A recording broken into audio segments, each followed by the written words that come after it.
How to make a bow and arrow. Want to play Robin Hood? Get in on the action with these steps.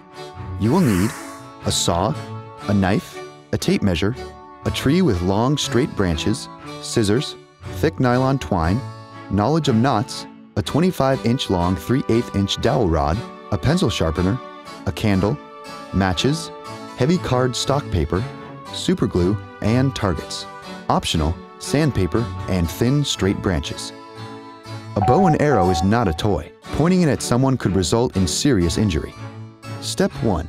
Find a straight or slightly curved live branch about 4 or 5 feet long with a 1 to 1.5 inch diameter.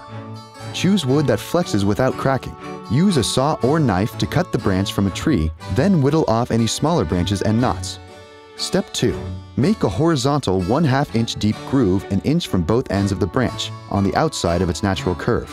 Then, carve out the wood forming 2 notches. This is the stave or wooden part of the bow. For a more finished look, whittle the bark off the stave, sand it, and wrap twine tightly around the middle as a grip. Step 3. Measure and cut a piece of twine about 6 inches shorter than the length of the stave. Tie one end of the string securely around one end of the stave on the notch.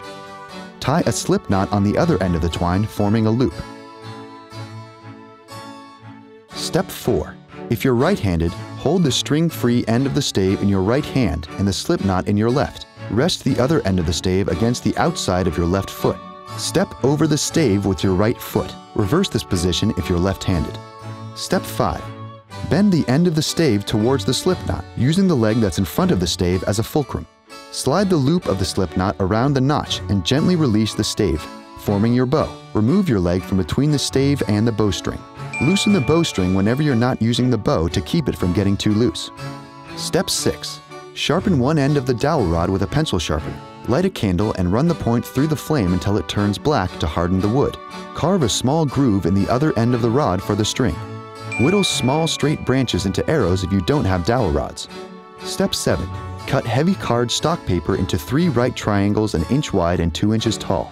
Fasten them to the base of the arrow with super glue. Step 8. Now all that's left to do is to test out your DIY bow and arrow with a little target practice. Bullseye! Did you know? Bone arrowheads dating back to 61,000 years ago have been found in South Africa.